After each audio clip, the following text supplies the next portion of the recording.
Welcome back, healers, to the best podcast in the world, or in Asia. Oh my god. Brendan Gan, welcome to Head Over Heels. Thank you very much. It's a big honor to be here. No, it's our honor, honestly. I think we've never had proper professional national athlete on the pod before. Before I start, I know you've done interviews before, plenty in your career, but I will start this a little differently. Brendan, have you ever chat GPT'd yourself? I actually haven't. I haven't chat GPT. I think I should now that you're. No, it's okay. I've done it for you. Oh, okay. Yeah. So okay. This is what chat GPT says. Brendan Gan is more than just a footballer. He's a leader, fighter, and an inspiration both on and off the pitch. Having represented Malaysia at the national level and played for some of the country's biggest clubs, he's built a reputation for his resilience, determination, and passion for the game. Beyond football, he's a devoted husband, a father, and someone whose journey is nothing short of remarkable. Brendan, welcome to the pod. Wow.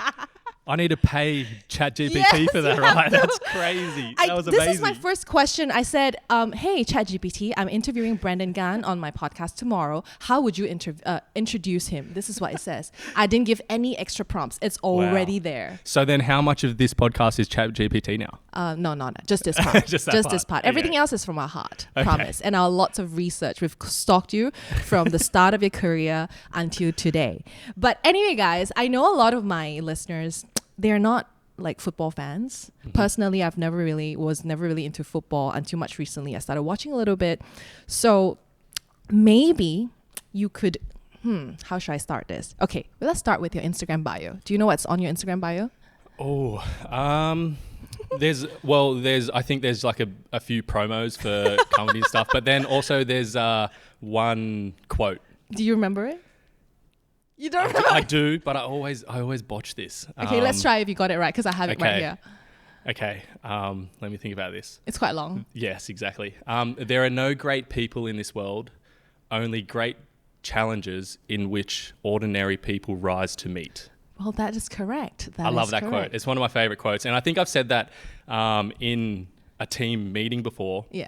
Before, I think, a big game, and everyone kind of just stared at me like, what is he talking about? Because it is a bit of a word jumble. Yeah, but when you really stop to think about it, I really love that quote. So why that quote? I just believe that, I think growing up, I believe that there are always going to be huge challenges that face us. And, the greatest people in the world have always overcome something in their lives. Yep. And I believe that anyone can be great as long as they persist and as long as they know that they have whatever it takes to get through that challenge within themselves. Yeah.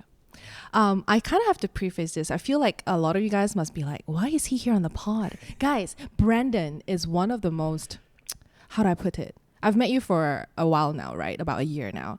And he is one of the most, you know how they say there are different types of people in this world, people that you meet that drains your energy. You are someone that feels like gives you more energy after meeting them, which is why I felt like, oh my God, he needs to come on the pod. So you guys need to meet him. So just get ready for this episode. So go somewhere, take a seat now, because we're about to get into it. Okay? Cool. Hopefully, people haven't clicked off yet, because I think with what with your pod, I believe that, and I thought about this before, I feel like you need to change healers to an A within the healers, because I feel like you heal a lot of people. Aww. And I believe that through this chat that we're going to have, even if it heals one person or helps one person, then then I'll be happy to come on this pod. Oh, I'm so sure it will be more than one person, Brendan. I am so sure. But before we get into the now, I feel like I need to go back in time to younger Brendan. Before people start have people always called you Ganny since young? So I grew up in Australia. So everything in Australia, you just add an E to the end of your name, and then that becomes your nickname. So really? My last name's Gan, so Ganny is my nickname. E? You mean Y? Well, yeah, E as in the sound E. Oh, E. Okay. Yeah, so Y, yeah. Right. Okay, so you grew up in Australia. Which part of Australia? I grew up in Sydney, and I was there from birth until how old was I? 22, 23 years old.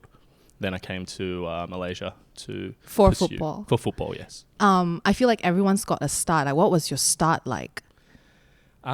Start in terms Of how you got into football in Yeah. Malaysia, because it's so far away. So why Malaysia and how? So my father is actually Malaysian. He was born in Seremban, and he lived there with how many? He has 11 brothers and sisters. Oh, that's a lot. Yeah, so a lot. So they kind of dispersed at an early age as well to pursue study and whatnot. And a few of his brothers and sisters went to Australia, Sydney, and to study. And he kind of joined along on that journey, and then met my mother there. And In Sydney? In Sydney, Oh, yeah. wow. And then they kind of, just made a big life for themselves in Sydney. Was it hard to leave your family to come to Malaysia? I think it always is. Yeah. I think it always is. But I think also at that age, and this is talking quite a long time ago now, it wasn't really seen as natural for someone to leave home early. I think in Australia, a lot of people, they stay with their families for quite a long time, and they do their studies still living with their family and whatnot. And I decided that this was a good opportunity to pursue a footballing career. And I'd been speaking to I've been spoken a bit about in Malaysia, and I thought that it'd be a cool little adventure to come over here and see what my dad used to live like and whatnot, and see what the Malaysian culture was all about. Yeah. What's your relationship like with your parents? I have a really good relationship with my parents. Yeah, they've been together now, and what was it the other day? They told me, I think it was 51 years now. Oh my God. So crazy, yeah. So they've been together for, say, 51 years, right? 50 years. Yeah, so... It's a long time. It's a long time, isn't it? I didn't even realize that either, but it's a long time.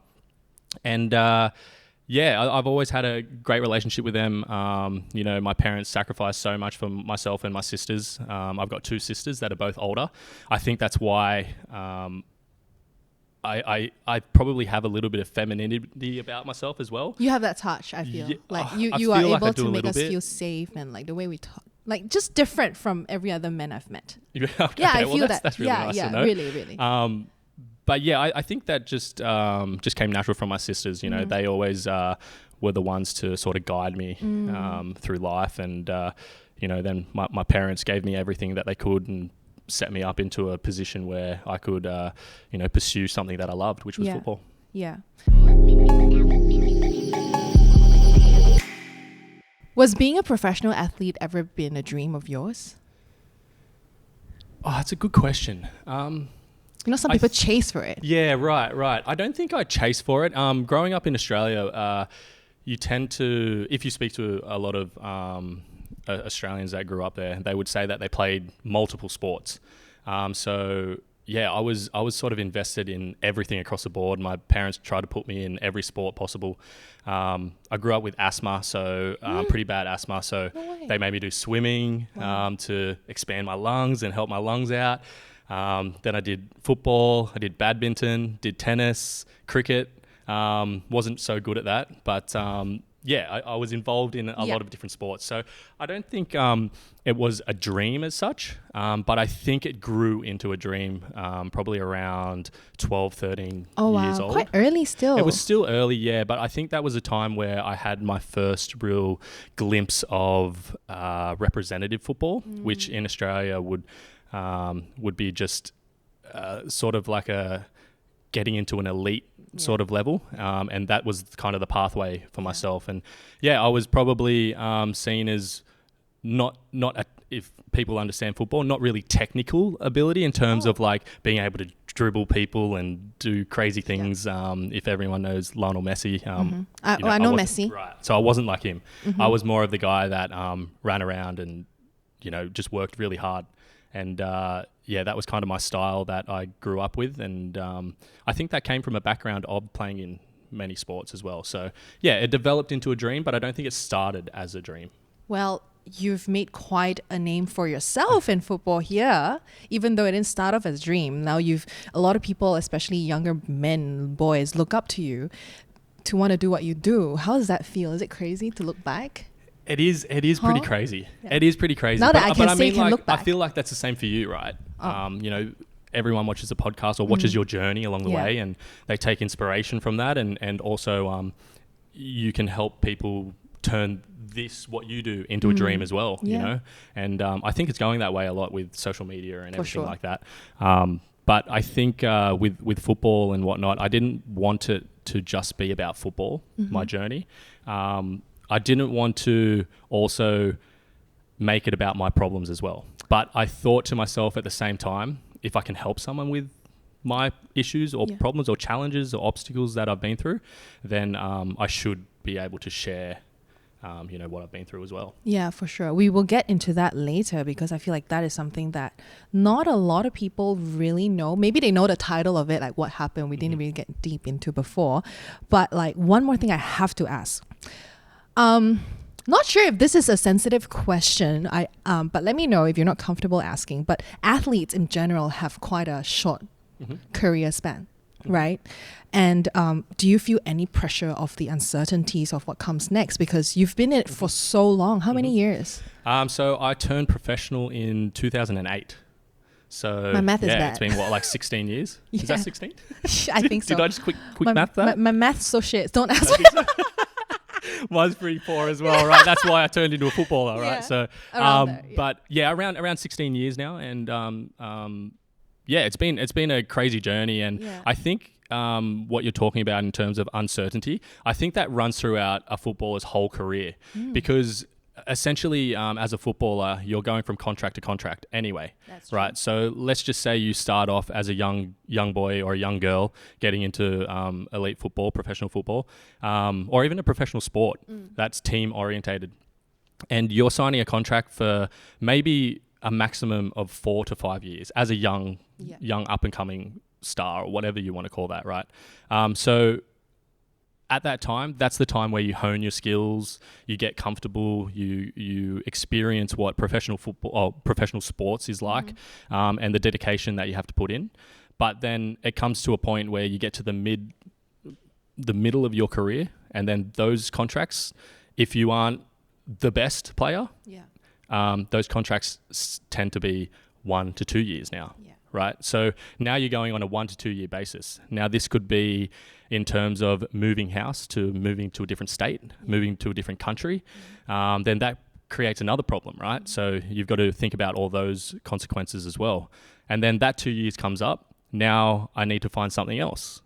So the uncertainty that you're talking about, I think runs throughout a professional athlete's career the whole time. So I think you become a little bit more comfortable with that fact. But if you ask my wife, she will never become comfortable with that because it is hard being on the other side of it. And I recognize that as well, and the stresses that, you know, your partner can go through as well, because it's not just thinking about us as such, you know, I've got 2 kids now as well. So thinking about them as well, you know, if you have to uproot, move home, move state, move country, wherever it is, right? It becomes a lot harder when it comes up to the ends of the contracts, right?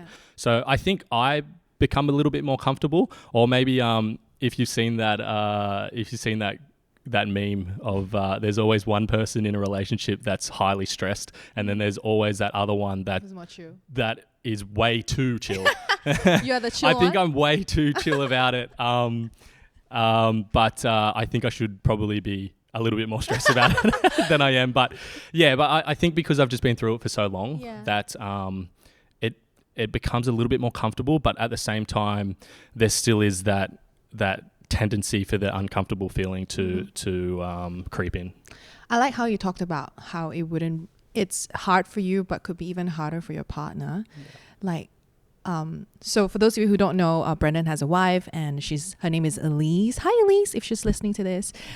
She's amazing. One of the most dedicated, loving person I ever met too. Like, I feel like you guys are such a great match. But like, how has her support been integral to your career? She's been there from the start, right? You guys She has been there from the start. You guys are like high school sweethearts. So I wouldn't say high school. I'm 2 years older than her, so I I just left high school, then we met. So yeah, I guess you could say just childhood sweethearts. Oh. Yeah, I guess so.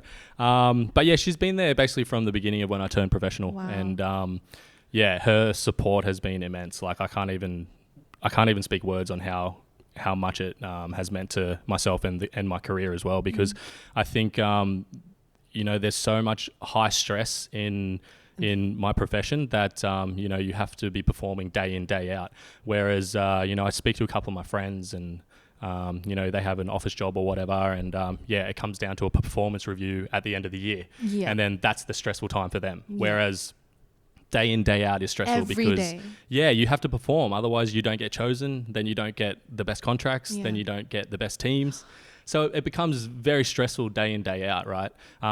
But then it becomes more stressful when you go through injuries and whatnot, and the only person that is there for you all the time is your partner, and Elise has been there for me since the beginning, I definitely couldn't speak how highly that I appreciate what she's done for me as well. Yeah, we will get into the relationship bit in a bit, but right now I think this episode or this season of your life really redefined how you looked at life too, I'm sure. And for those of you who didn't know, Brendan, he went through cancer a couple of years ago. So if you don't mind taking us back to the day you found out,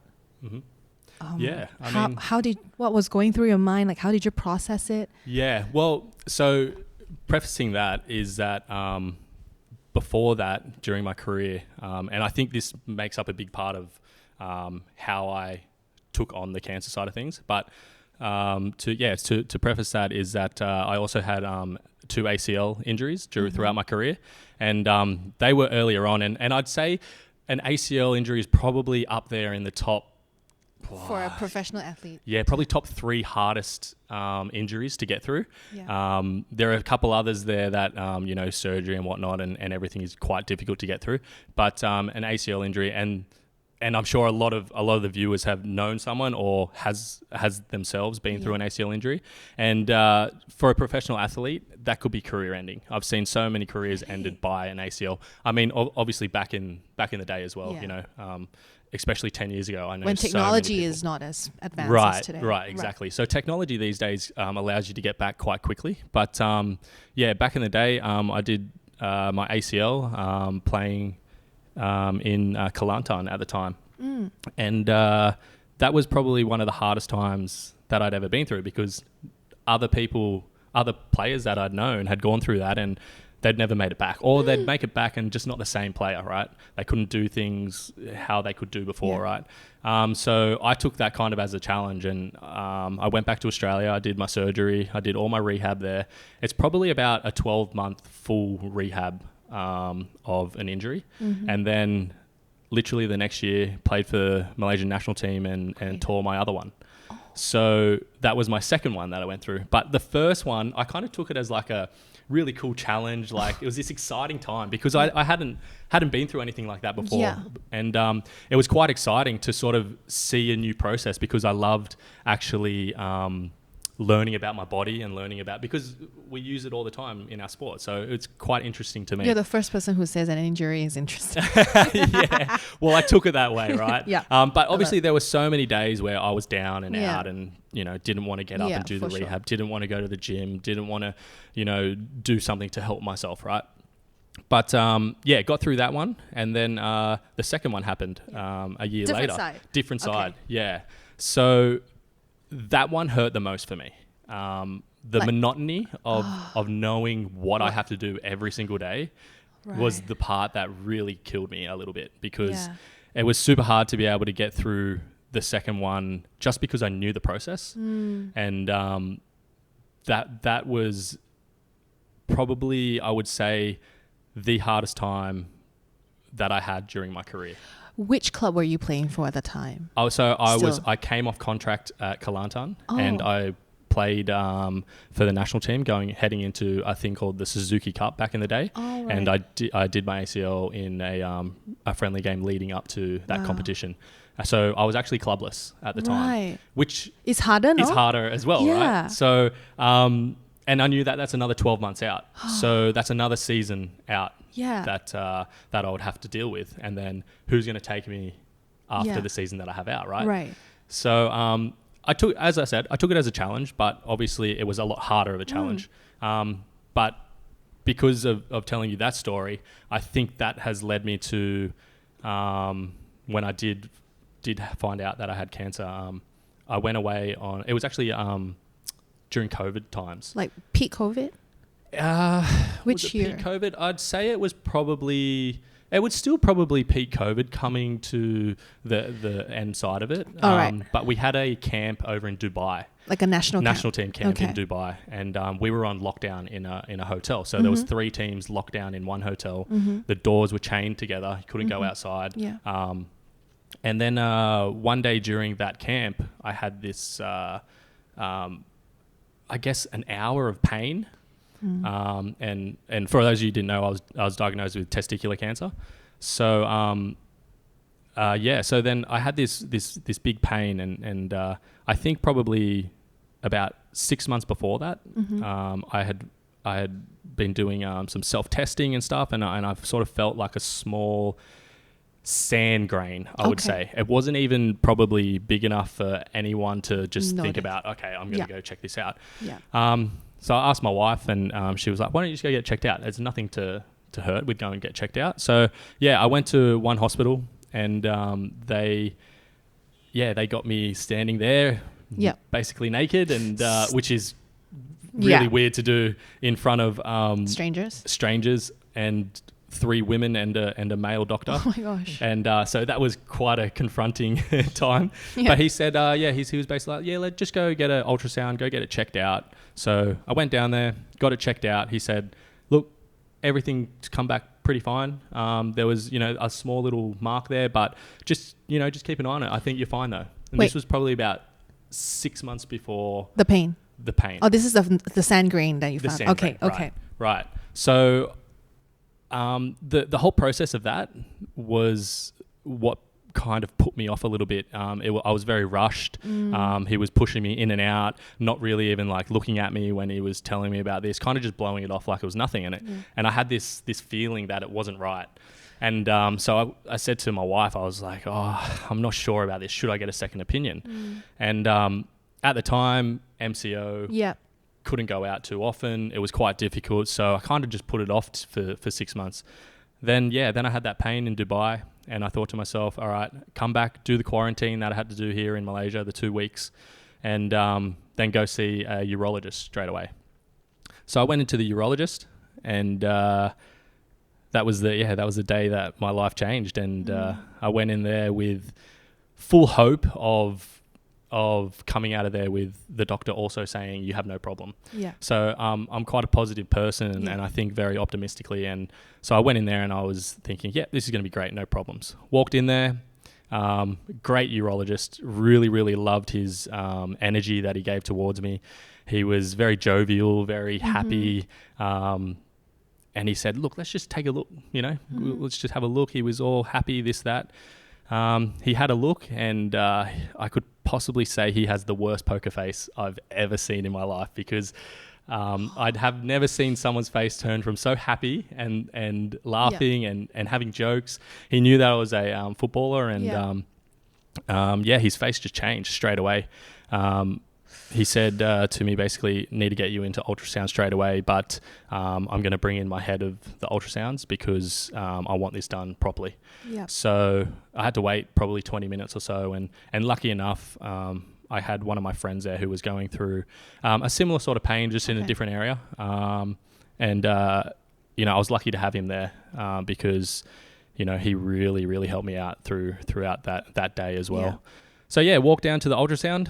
I know this is probably a long story, but walked down to the ultrasound, had the ultrasound with the head of radiology, and I said to him, "Can you please tell me something?" Because they're not saying anything. Yeah, because it took so long. Like you got to wait so many. I think it was like 2 hours in the end before I ended up like trying to get any information at all.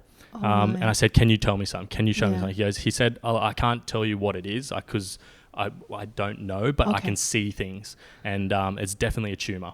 Oh my! And then he turned the monitor towards me, and You saw literally my whole testicle was black.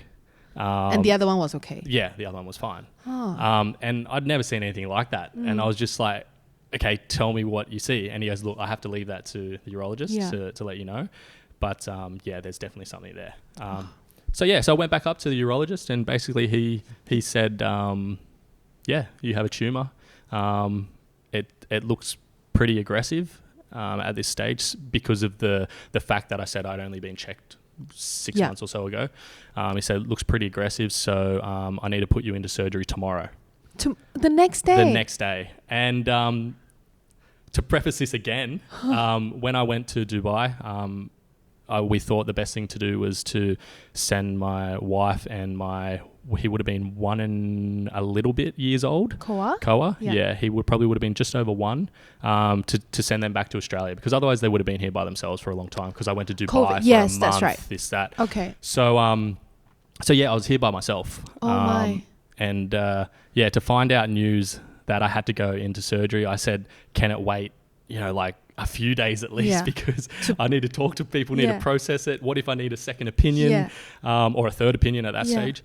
And he basically was, I was so comfortable with him that I felt that he wasn't leading me astray. He was telling me you could trust him. Yeah, he was telling me it because it needed to happen. Yeah.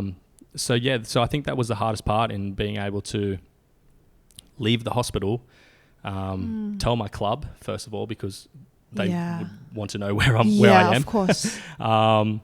And also find the courage to be able to tell my loved ones over FaceTime.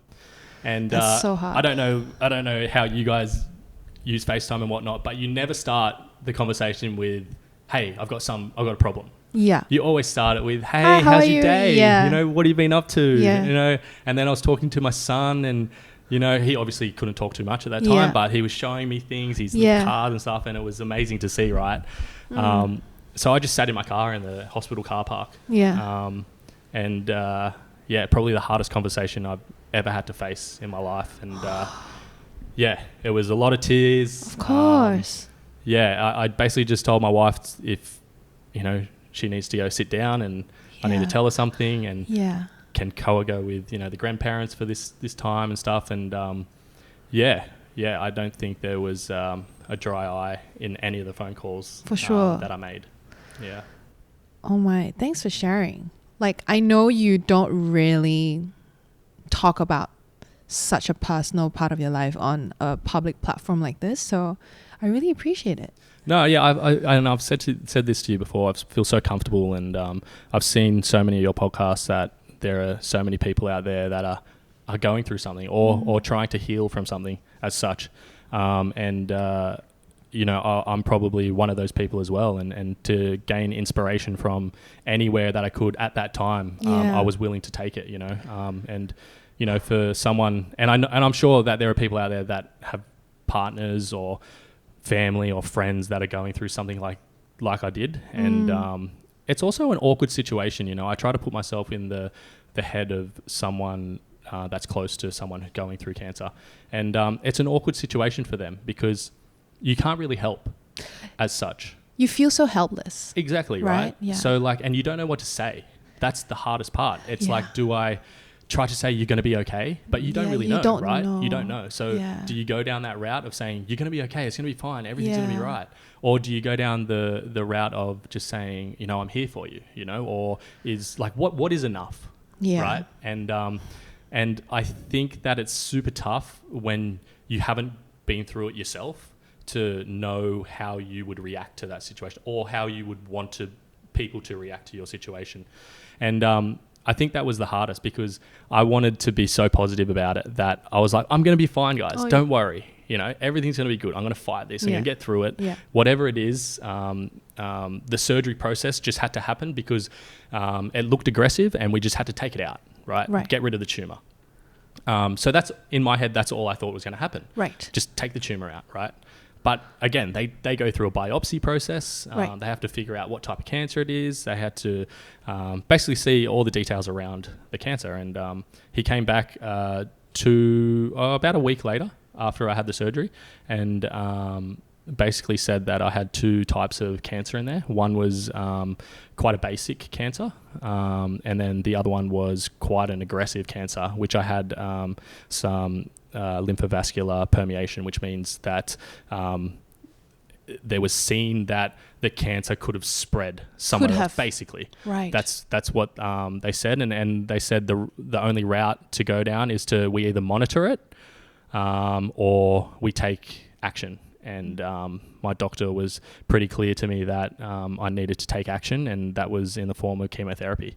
Even though it was already removed from your body? So they removed the tumour, but because I had the permeation, which means that it was found that it could have spread somewhere else in my body. So to make sure it was clear and whatnot, or killed the cancer cells, it was to do chemotherapy. And how was chemo for you? I've heard about it. I have friends. There was this episode of a dear friend of mine. Her mom unfortunately passed from cancer. It was a very difficult conversation that we had as well. And obviously it was just from her point of view of seeing her mother go through it. And she knows it's painful, but now having someone who's actually gone through it, like how was it? I mean, I always say to myself,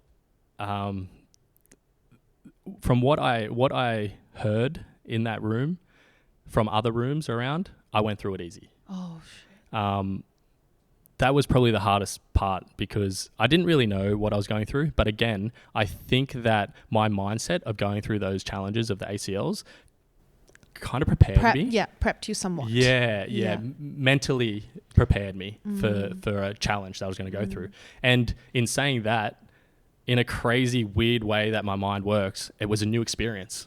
I was ready to take on, this is kind of like not cool, but like, I can do this. I've been through that. It's a new process. I'm going to learn about it. I'm going to learn about everything to do with cancer now and chemo and everything like that. So I kind of took it as this whole new experience, right?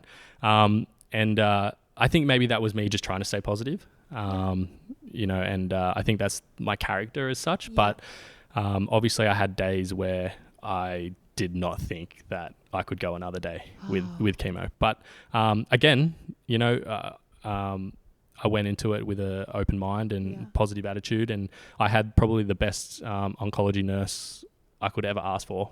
She was amazing. She helped me out through the difficult times, and also, I think also having social media, I mean, even just like FaceTime and whatnot was so good because I was able to sit there on FaceTime with my wife, and even not even chat, right? Just be there, having her presence. Have her there, and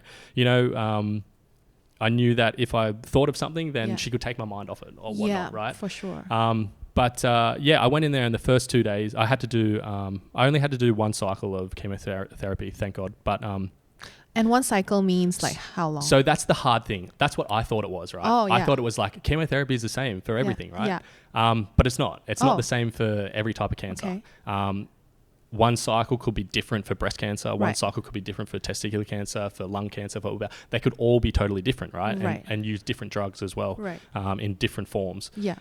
So I thought, oh my God, I'm going to have to go through like 6 months of or a year of chemotherapy, going in every 3 weeks or whatnot. And so I was like, preparing myself for this. And then the doctor said, okay, so 1 cycle for testicular cancer is we do 5 days straight in the hospital of every day, probably around, or I would probably say I started my intravenous drip at about 6 in the morning, and then I didn't finish until about probably 6 at night. What? Just because it has to take time for the drugs to go through you, and 3 different types of drugs to go through you, plus flushing and whatnot. So you got to make sure that you're hydrated and all that. So yeah, so 5 days of that, and then every 3 weeks after that for 3 more sessions, just day trips. Right. Yeah, so a full day of just chemotherapy. How long was the whole thing? So it ended up taking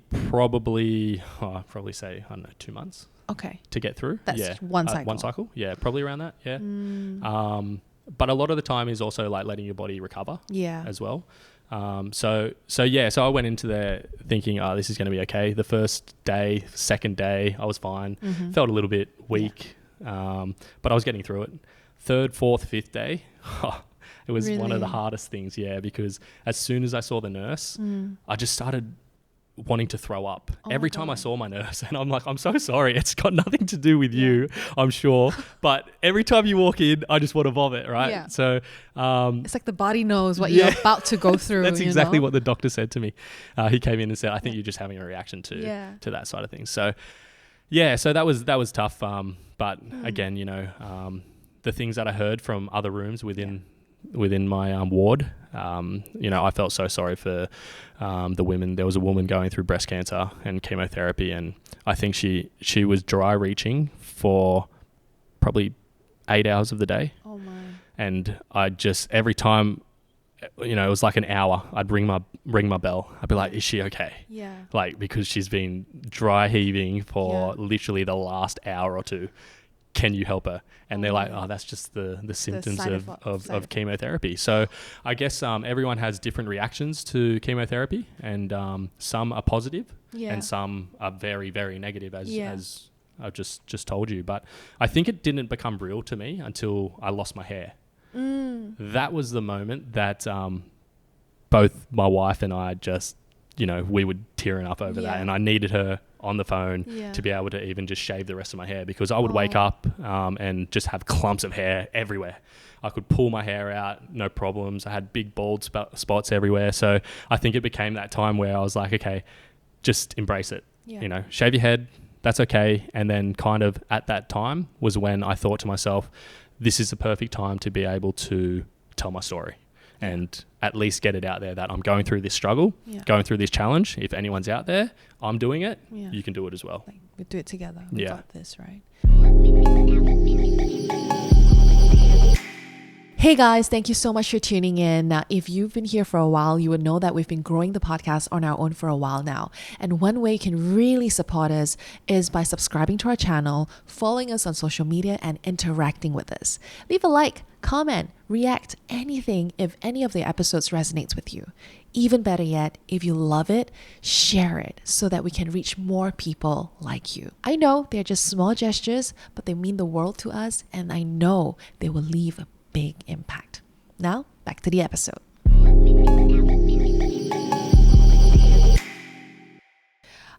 I don't know how I don't even know what to say. You're right. Like, it's so hard to know what to say if you were to tell me. But thanks for sharing, really. That's crazy. I've got so much to process. Oh my God. I think also, like, and probably taking up way too much time. No, not at all. But I thought of this when I was going through, so I had basically probably 4 months that I didn't see one person except for my oncologist and my oncology nurse. This is during COVID also. This was during COVID, yeah. So we were all on lockdown. So I was kind of locked in my house during that period. Also, at the time, no one knew what COVID was, right? So the numbers were increasing. They were crazy. We were just checking numbers every day. Exactly, right? And we couldn't get my wife back to Malaysia. Australia government didn't let anyone fly out. So, so basically I was 4 months in my house, basically alone, and going through chemo by going yourself. through the surgery and chemo. Yep. Driving myself to the hospital. Oh my God. During the chemotherapy and all that. But yeah, I think the cool thing was that my wife, she'd find ways to kind of take my mind off things, and that was so amazing from Australia. That's kind of hard to do. So hard. And I'd always get these like packages on my doorstep.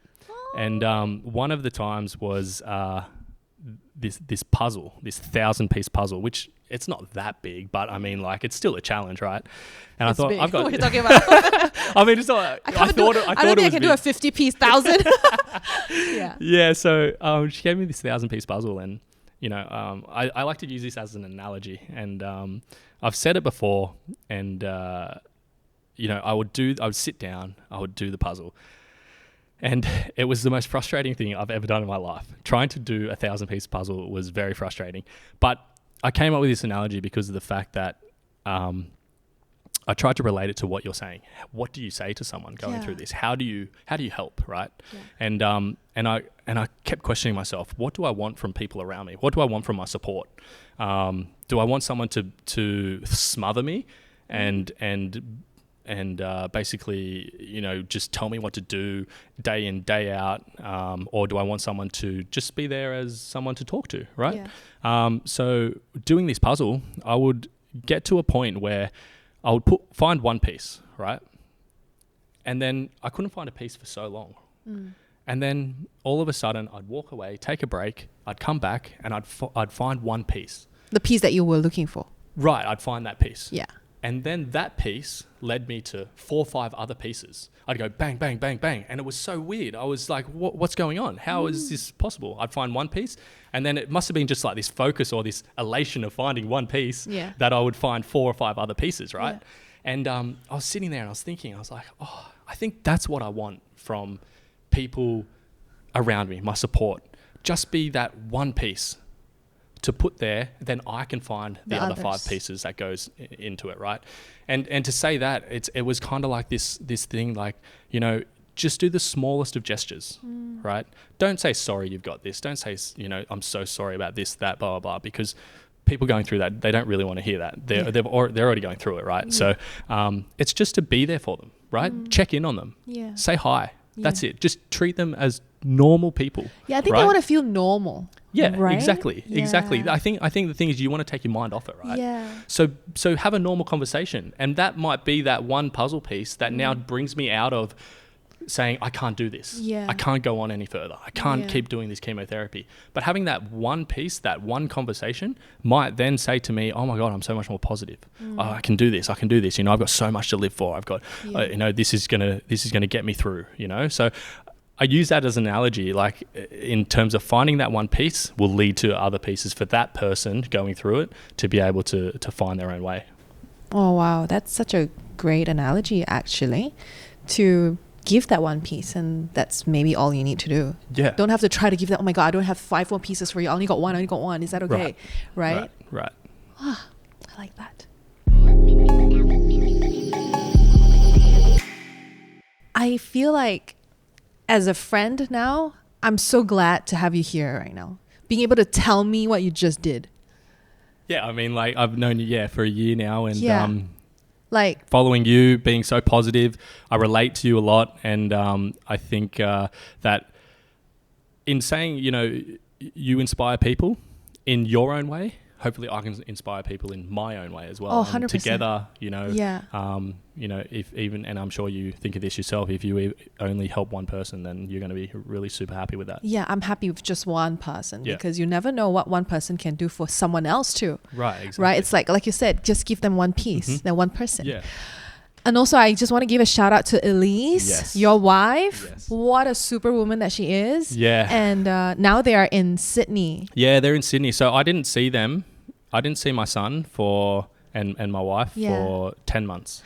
How hard is it? That was so hard. Not to get to see them grow up, do little things like little milestone to walk or like talk. Yeah, right? I think that was the hardest part. Not going through the chemo, the cancer, that. It was not being able to see, or be a part of the journey with my wife, because my wife is such an amazing mum. She does everything for my kids, and she always puts them first before herself, and to be able to do that on a daily basis, plus be, obviously, basically she was a single mum as well, and shout out to all the single mums out there. That's incredible what you do, because I just imagine, I'm left with the kids for 2 hours. And it's chaos. It's chaos. So it's true what all the TikTok says. You leave the kids with the husbands for a day, and then you're like, oh my God, is this what my wife goes through every single day? But I'll never tell my wife that.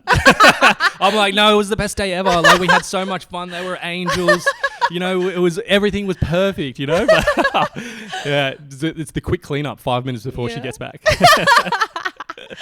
But she's amazing, like, for what she's done for myself and put herself second, especially because she went through a full university, did a master's in special education, and she helps so many people in her own ways.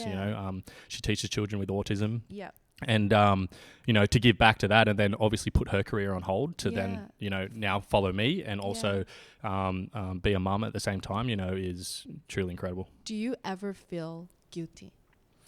I think, or is it I think there is a sense of guilt, but at the same time, I think we both understand that football is not a career that's going to last a lifetime, right? Something that Elise does in helping children with autism is something that she can also do for a long time as well. But also she loves to be a mum as well. And that's a huge job in itself, right? To be able to take care of kids, especially most of the time by herself as well, right? Is pretty amazing. So I think there was guilt, but at the same time, we both know that it can work out in the end as well. And I love that you don't put it on the other person to like, you don't hold resentment, is what I'm trying to say. Yeah, you don't hold resentment, because I think that's so important for a relationship to work, because resentment is what kills relationship.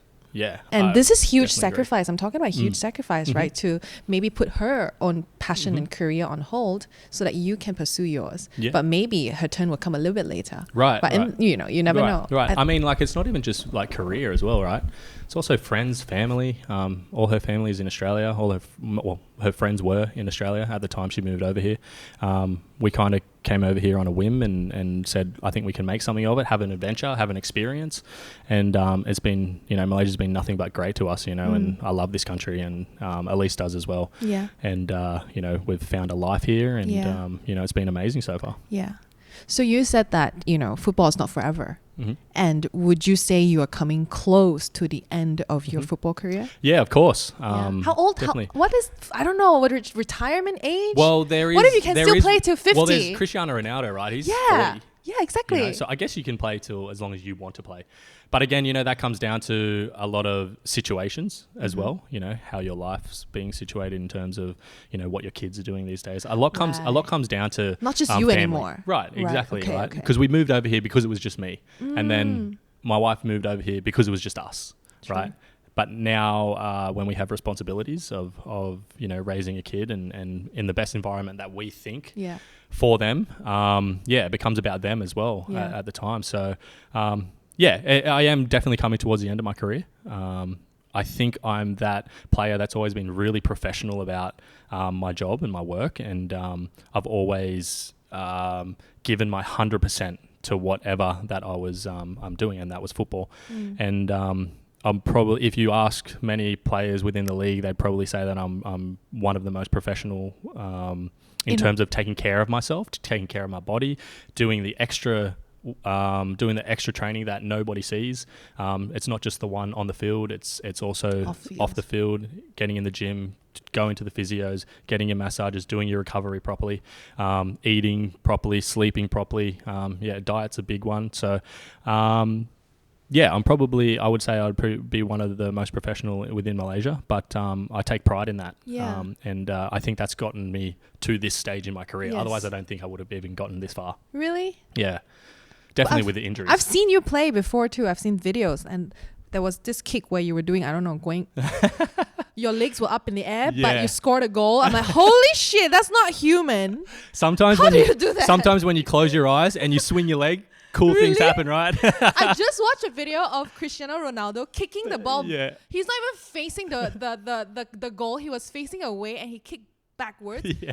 And he scored. But I think the difference is he meant that. I don't mean that. I don't mean it when I do it. I mean, like, I put myself in the situation, but I didn't think that was going to happen, right? But at that level of Cristiano Ronaldo, he means it. He means it. But How long more would you like to play football for?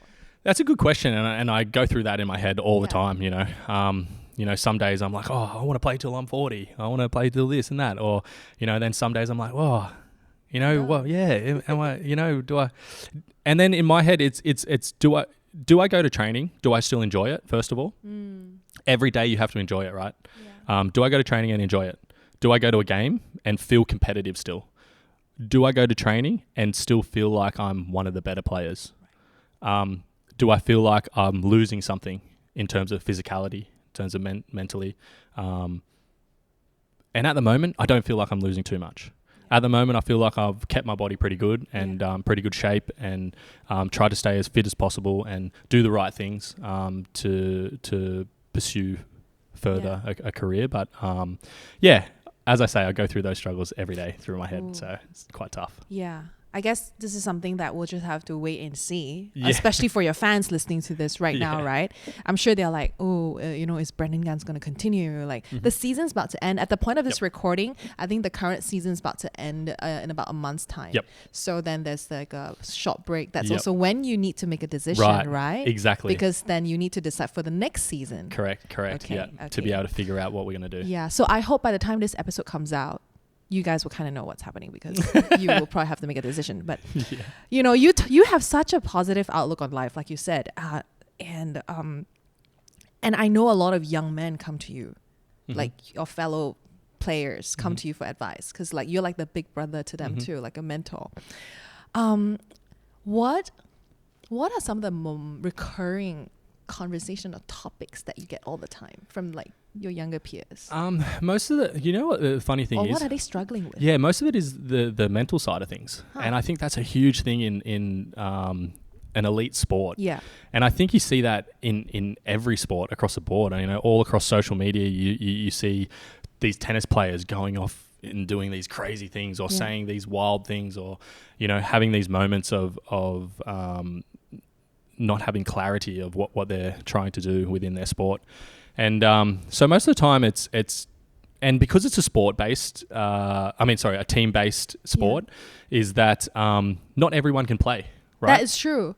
There's only 11 spots on a football field to be able to play, but there's, let's just say 30 players. Yes. So how do you choose those 11 spots? And what if you have a team that 30 players are good enough for those 11 spots? All are good, right? Right. Yeah.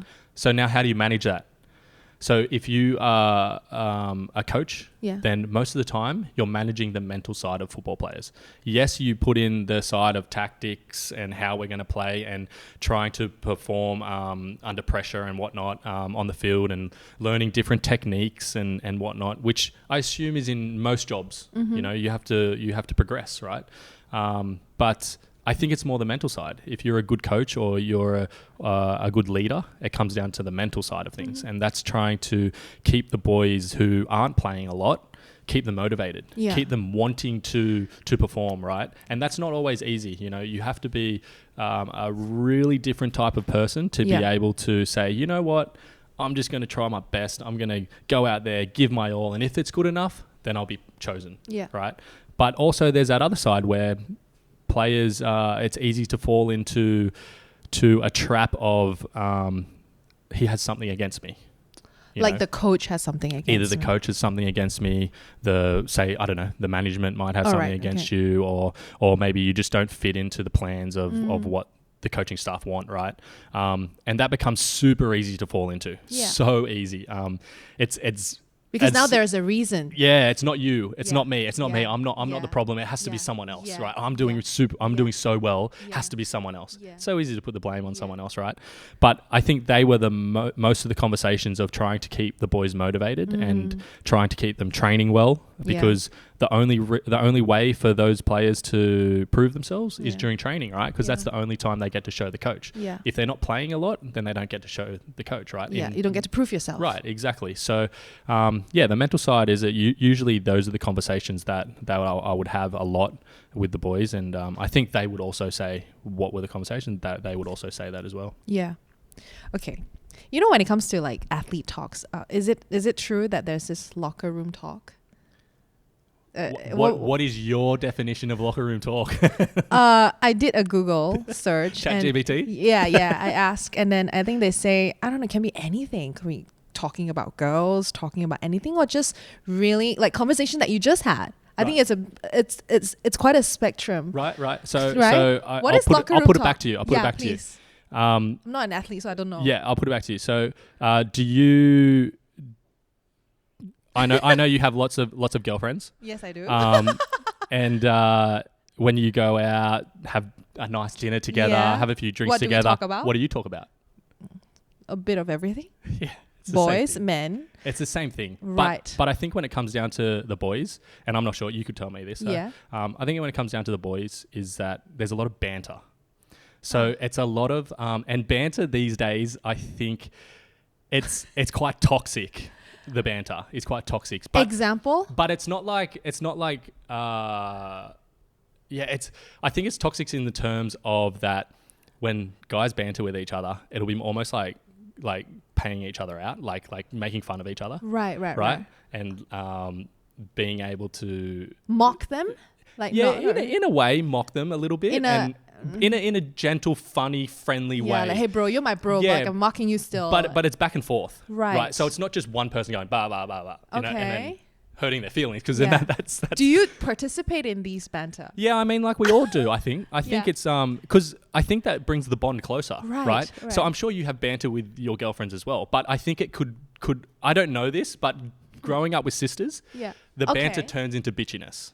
Yeah. And then when it turns into bitchiness, then it hurts the feelings. Yeah. And then regardless if you finish a conversation with a smile and a laugh, you'll walk away from that feeling like, oh, she hurt me today. Yeah. So have you ever felt that way? Of course, there's times. But I think it happens more, like from what I hear from my sisters, it happens more in that realm. Right. But with the boys, it's kind of like...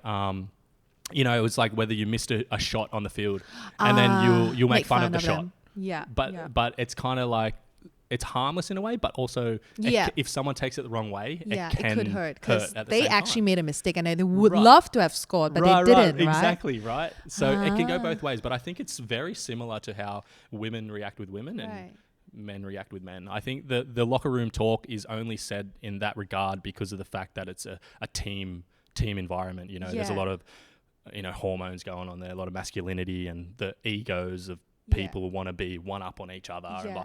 But I think it ends on a friendlier note. I think that's what locker room talk. I'm just curious, you know, like I always wonder, and I watch it on TV. I watch Ted Lasso, you know, like I don't know. I just want to ask, since we've got an actual. It's actually very similar to really. Ted Lasso. They've done a good job with that. Yeah. Okay, then it's very similar. The new season is coming up apparently. Yeah, it is. Hey, I'm looking forward to that. Yeah.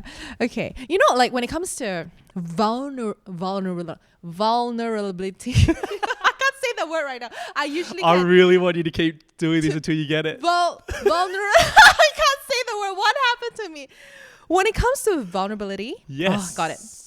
When it comes to that, I think men struggle with it a little bit more. I feel like you don't. You're one of the few that maybe don't, or maybe I don't know. You've always you weren't always this way, but I feel like now you're quite vulnerable. You're quite open, but not many people. See, I don't know how you take that definition of that, because is that meaning like, oh my God, I'm going to cry about all my situations and stuff like this, or is it just can talk about things? Okay, so I always have this funny joke with my wife. When we had our wedding day, I didn't cry when she walked down the aisle. Oh my God, you didn't? I didn't, but I was so happy. What do you mean? Why would I cry? I was so happy. I was watching my bride walk down the aisle with her father. I'm like, this is the best day of my life, you know? And then why would I cry for that? No, cry because you get it, right? I just had this conversation with my girlfriend because I think there was this video of this video on TikTok or Reel that this groom was crying as he was walking, as this bride was walking down the aisle, and I'm like, oh my God, if my man don't cry like that, I am walking back.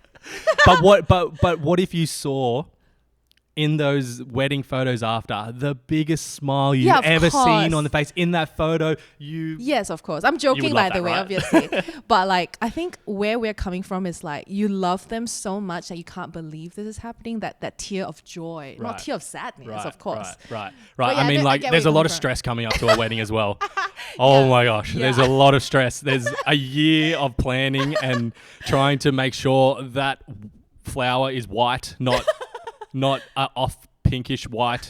And like there's so many things going on, and I think when you get to that day, it's just this sense of relief. You're there and it's happening, and I'm just so happy that we're here in this moment. I think that's what I think men just process weddings a bit differently because for a lot of women, I'm stereotyping for sure, the wedding day is a dream day, right? Yeah, so maybe they just have such expectation. Maybe I shouldn't have such a unreasonable expectation. If they don't cry, doesn't mean they don't love you, right? Okay, I hope so, babe.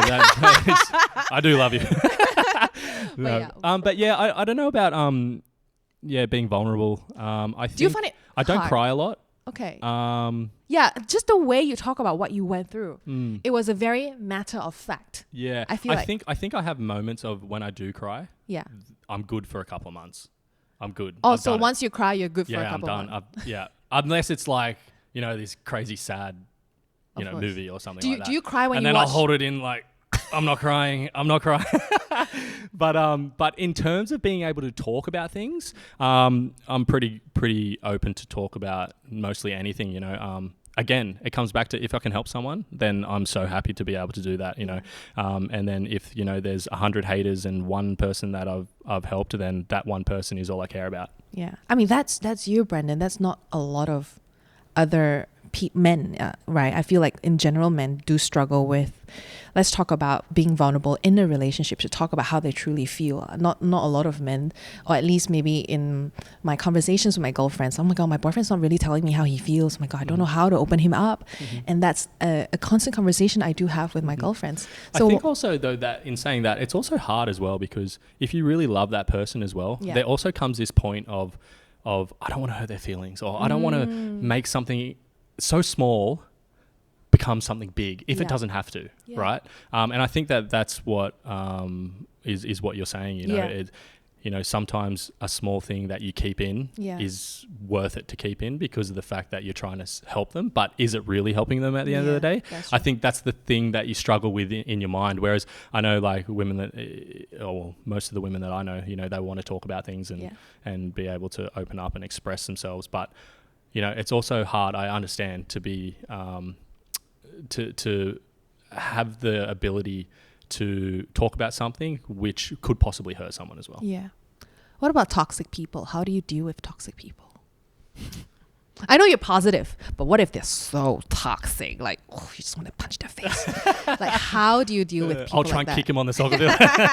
No. How do you deal? I guess there are being in football, there are so many toxic people because you're all fighting for that one spot, right? But the toxicity within my sport is that it goes a lot. It's more in whispers. Oh. So, most of the time it'll be, hey, keep everything friendly to your face, but he shouldn't be playing. He shouldn't be playing. Why is he playing over me? That shouldn't happen. I should be playing.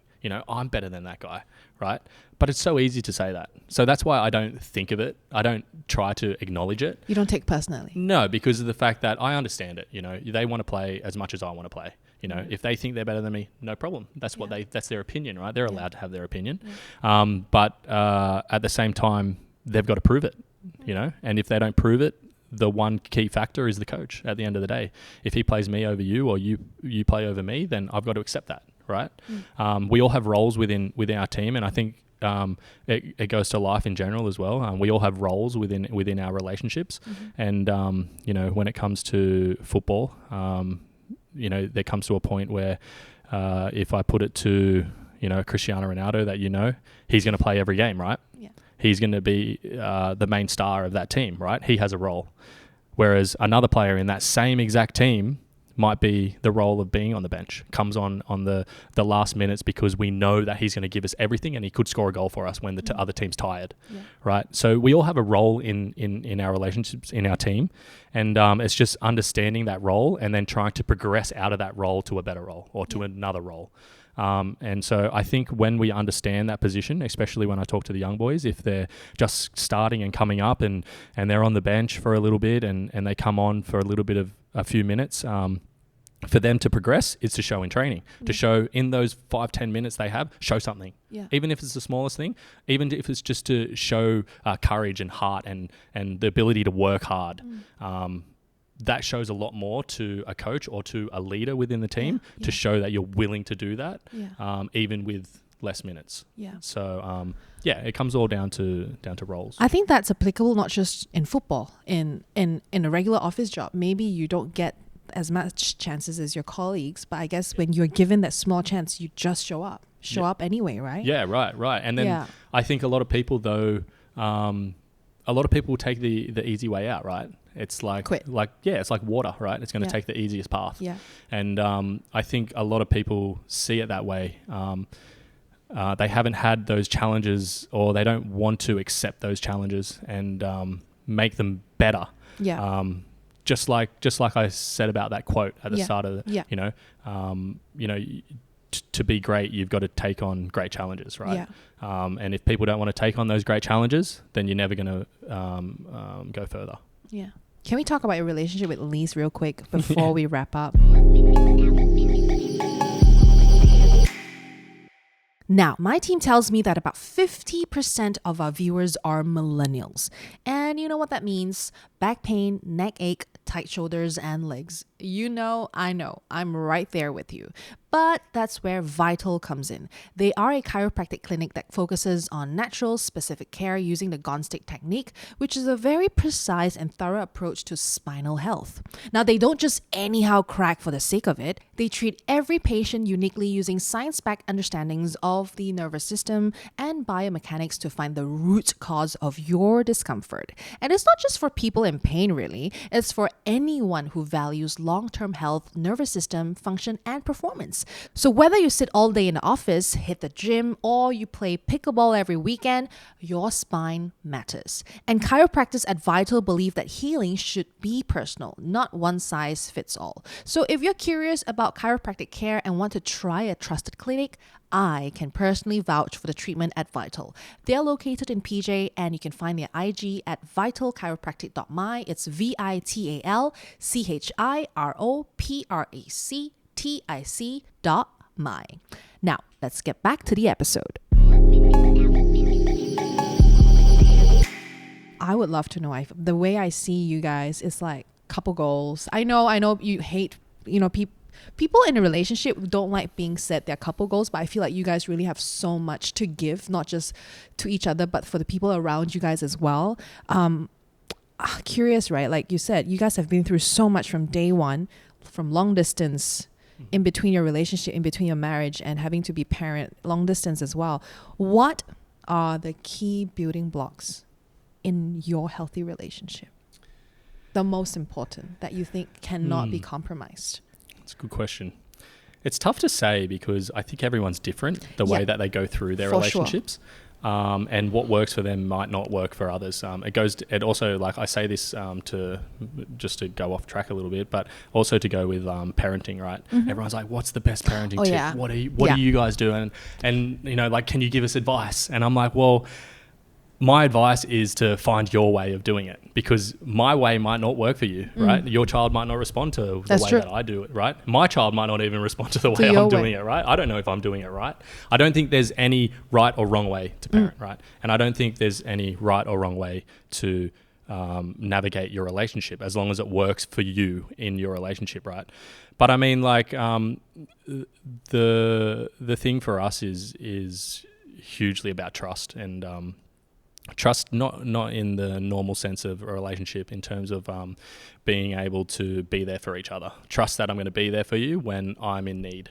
And I think that's what I got from Elise so much, that there was days there where I was alone for 10 months, basically. And there was times there where I needed her a lot. And she was always willing to drop everything and jump on a phone call with me, jump on a FaceTime with me. Whatever she was doing, she was able to jump on that time and give me that time as well. And she was really the reason that I got through all my challenges. So it's been, that's probably the biggest building block. I love that. How do you know she was the one? Oh, that's so tough to say, isn't it? I know. I can only ask because you guys are married and it's been a couple of years. Right. So the funny thing was, right, this is pretty funny, but we were together in 2008, right? And I had to go through the proper vetting process, had to make sure she was the one. So that took me 11 years. Oh my God. So we were together. So you proposed only 11 years 11 years later, yeah. And her dad made a joke at the wedding, saying, finally, it's only taken you 11 years to do this. But yeah, it took me 11 years to get down on my knee and was it because there were just things in the way? Yeah, there was things in the way. Right. It was a lot of travel, a lot of long distance things. She was still working in Australia. I was working here. And I'd see her every 13 weeks, which is a term in Australia, a school term. Yeah. So I would see her every now and then, and we were always. I think we we stuck through that so strong that how could you not know that she was the one, right? Yeah. So yeah, we went through a lot together in that time, and also lived together and figured each other out. And I think that's really important, to be able to live together and see each other's differences and what you can handle and what you can't handle. And I think that was one of the big moments that when we did live together, that we were like, this is kind of very cohesive, and we enjoy our time. We can talk a lot, and as you can tell, I'm talking a lot in the conversation. Is she's she also probably a talker? Because I know you do. You're quite a. We call it the yapper. Yeah, you're the yapper. Definitely a yapper. Definitely a yapper. Is but, she also? She's pretty good at yapping. She's pretty good. Yap back at you. Yeah, but I would say, to be honest, she's probably more the introvert in the relationship. But again, when she's put into a situation or forced into a situation, she'll be able to handle herself really well. And she's a teacher also. I'm sure she'll be able to hold a conversation. Exactly. Yeah. So she's able to do that, and I think she loves it when we go to an event that she doesn't want to do talking, and I can kind of handle it for her. So yeah. Sometimes you want to take a back seat, Yeah, of course. Yeah, but so do I. Yeah. Oh my God. Wow. It's been a really fun hour. I didn't feel like it's been an hour, but it's been more than an hour. We're coming to the end of this episode. I wish we have more time, but I don't know if you listen to the pod, you would know that I usually ask all my guests these 3 questions at the end. Okay. You ready? I'm ready. Yeah, I feel like you're always ready. You're very good with interviews, actually. Oh my God, we had this conversation before that you said, okay, I'm sorry, but some footballers needs to be media trained. Yes. I really think so. I'm sorry. I have to put it out there. Yeah, I think so, because of the fact that you're not only representing your club, you're representing yourself as a brand. Yeah. And yourself, you do such an amazing job with all the events you do, with the podcast you do, because you're media trained. You're able to do this. You're able to think on the spot quickly, come up with an answer that's not going to put you in a position of, of the media killing you, but at the same time, being a professional answer that you can also give some information, right? Yeah. And I think that's the one thing that doesn't happen a lot in Malaysia, right? A lot of players get in front of the camera and they're either mumbling. But I get that though. It's very intimidating. I understand that, Of course. But then that's why there needs to be media training, right? So maybe you can start that academy. Yeah. Well, I said this to a few of the clubs that I've been with, and why not have even just one day where you get out an influencer or a personality like yourself, right? Yeah. That you can then say to them, okay, what is the media wanting from you? Yeah. What information are they trying to get out of you? And how do you handle that situation? Yeah. And you could come up with so many different scenarios where you could tell the players or whoever it is that ways to get around answering something with confidence, but also giving them a little bit of information, but not too much information. Or if you don't want to answer, there's an art to not answering the question, but still give them something. Exactly. So that's why I'm always a big advocate for someone like yourself who knows the industry so well and understands what media really want to get out of you. And that's always a scoop. There's always something, right? They don't care really about the answer, as long as it's going to, as you say, create clicks. So I think that the ability for a player to be able to represent themselves as a brand in front of the camera is so important. Yeah, I think that's very important. Only because I've been watching a couple of games recently and I sometimes look at the interview, I'm like, can be better. Yeah, but you do very great interviews. I mean, have you always been like this? I don't think so. I think sometimes I get pretty frustrated with it. But when they ask stupid questions? Yeah. Sorry, I said it, you didn't. I'll just keep blinking, No, I don't think I've always been good at it. But really? When I played in Australia, we went through a media training course and we're able to... I think I do too many ums and ahs and this and that and filler words and whatnot. But at the same time, I try to get... a decent answer across, and hopefully I mumble enough and I yap enough that they lose sight of what they even asked me, and then we just move on. Well, I learned this too from my years of being a host. Sometimes, me too, I do a lot.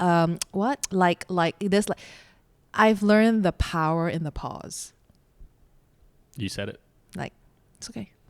Nothing to say, don't say. Being comfortable in an uncomfortable situation. Because you know what? They can cut the space in between. It's okay. Don't worry about it. So true. It's better because then it's easy, cleaner cut for us. Now that, I run a podcast, I work both ends. Like, if you give us a pause, better instead of trying to yap in between, I don't know where to cut. Exactly. Right? Very true, so very true. That's a tip for you right there. Anyway, okay, last 3 questions I always ask all my guests.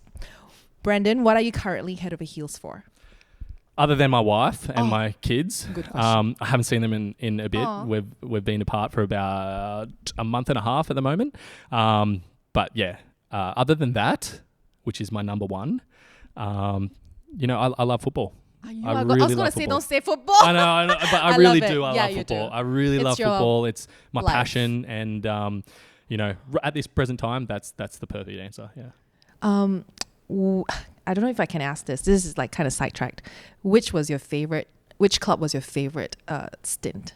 Is that a right thing to ask? Yeah, they all have very good and fond memories. Every club that I've been to, so it's super hard to pick one. You know, I played for Sabah when I first came over here as a foreigner, and I love that city. Oh, it's just amazing. You know, living the island life and whatnot. Then I went to Kelantan, and that's where I really truly found what Malaysian culture is really like. So I loved that, and the amount of support that the Kelantanese people have for football is insane. Their stadium is basically a roundabout for their city. You can drive around it and you can go literally to anywhere within KB from that stadium. Right? That roundabout is the stadium. Basically. It basically is like a roundabout, right? And it's the center of KB and Kota Baru. Kota Baru, and I loved living there. I learned a lot about football, learned a lot about myself as well within that area. But they're fanatics, they're crazy. And then I went to Perak. Oh. And Perak, we won the Malaysia Cup there, which was amazing, right? Ipoh. How good is Ipoh, Love right? Ipoh. Ipoh's such a cool culture out there. It's very cafe. Also very chill. Chill. No traffic. Yeah, I'm not really a big city boy. In Sydney, I come from like the sort of the beach towns and quite chilled and relaxed. So I loved Ipoh. Then I went to Selangor and all over you've been. Yeah, I love Selangor. Selangor was amazing place. Their fans are one of the best in the country, and also the facilities, the teammates I had there I learnt so much about being a leader. Because you were the captain too there. Yeah, so I was captain at the time there, yeah. And I found so much joy in Selangor. And then now I moved to Kuala Lumpur, so didn't have to move far. Yeah. But I've had such an incredible time here, and you know, the boys are all been amazing in their own ways, and you know, I've been so lucky to have really good experiences at every club. Yeah, that's so nice. Okay, best or worst advice you've ever received? You can pick one, or you have both. Feel free. Best and worst advice. I'd probably say the best advice obviously was from my dad. He obviously we were in Australia, and I kind of had to choose between, at the time, this is crazy, had to choose between whether I wanted to pursue badminton or whether I wanted to pursue football. Oh my God. At a representative level. No. Whoa. Let's not go too far. No, I was never like that. But in terms of like trying to pursue a sport, it was either one of those two, but I couldn't do both because they both clashed with each other training wise and whatnot. And I loved badminton because I played with my dad, because I was able to play with my dad, right? And having that connection with my dad was amazing. Every Friday night we'd go and play badminton. I'd come home as a 13, 14-year-old, come home at 12 o'clock at night because we'd be playing so late. He was part of a badminton club over there, and I loved it. I loved it so much, and I still love it to this day. Obviously not very good anymore, but still love it.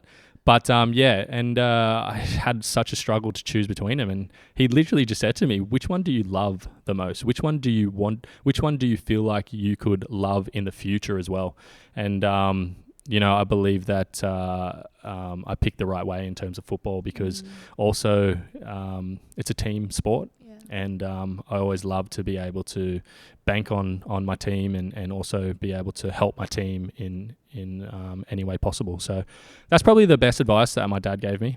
But I can't really think of a Would worst. Would you love it in the future? Huh.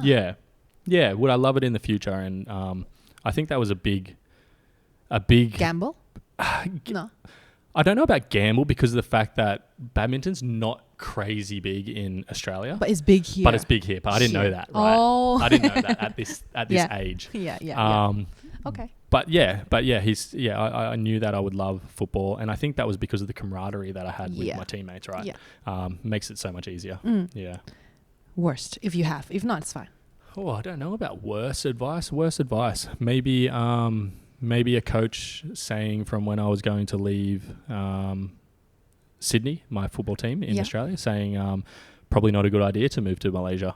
Look where I'm at and now. whatnot. Yeah, so that's probably the worst advice that I got to keep pursuing Australian football, and I took the opportunity to come to Malaysia, and it's been amazing. Okay, last one. If you could be remembered for one thing beyond money, beyond success, beyond scoring goals, what would it be? I would love to be remembered for just being a positive outlook on difficult situations. As I said before, being someone who can be comfortable in an uncomfortable situation, being a positive light in someone's life that is going through a hard time, a challenge, something that they believe that they can't get through, or just needs, that, as I said, that little piece of positivity for the day, and which allows them to fight even harder for what they want in life, because I know a lot of people are going through struggles and hard times, and as again yourself with this podcast, as I said before at the start, changing healers to, healers with an A, and healing people and really helping people out there, and just through your journey, right? And the ability to show that everyone has the ability to inspire someone regardless of what their journey is, right? If it inspires one person, then so be it, and that will help someone else in the long run. So probably just being a positive light.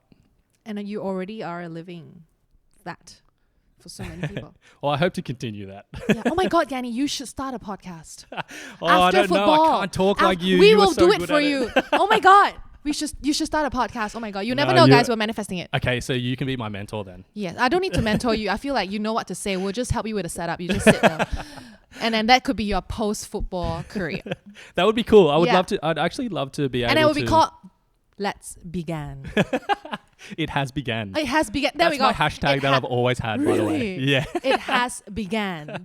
I can't remember what I was going to say now. Sorry, I was put on the spot. I've always wanted to. I always wanted to. I guess be able to do a little bit of what you did and this inspired me a lot of what you did for your Apple Talk. Oh, thank you. And it was so amazing because the ability to get out there and be face to face with people is so much better. I mean, it's not better because this is such a great it's different platform, but it's so different to be able to see the reactions on people's faces, to be able to know that you're making a difference is incredible. And I think that I've had a few opportunities where I was asked to share my story to big corporate companies and whatnot, and I didn't take them on because of the fact that I didn't believe that I had anything for a corporate company or people to gain from my story. I'm like, I'm just a footballer at the end of the day. What are they going to get from it? But I mean, again, and I keep thinking about it. If I can help one person, then it's worth it, right? Yeah, it's worth 100%. it at the end of the day. So even having just a monologue or whatnot, to be able to take to companies and whatnot, that would be an amazing thing to be able to be a positive light on something there as well. I think it will always be more than one person. You'll never know, but you know what? We'll talk after this. Anyway, guys, I hope you enjoyed this episode today. I feel like even though I've known, so weird, I want to say Ganny, but Brendan for a while now, this is actually my first time hearing so much more details about his life that you guys now know too. So where can people find you on Instagram? That's a good question. You don't remember? I think it's just Brendan Gan. Yeah, Brendan Gan on Instagram. Guys, honestly, you just Google him. You'll find all the details you need to find. Okay, or ChatGPT. All right. Thank you so much for having me on. I really appreciate it. Thank you for saying yes. I was a little bit unsure if you would say yes because I feel like people who come on the pod, they know they need to really be vulnerable because I don't like surface chats. Yep. So I wasn't sure if you're comfortable, but thanks for saying yes. No, you make me feel very comfortable, and that's a skill you have. Thank you. Thank you very much. Thanks, Ganny, and thank you so much for coming on. Like I always say, don't forget to fall head over heels for yourself first and always, and we see you guys in the next episode. Bye!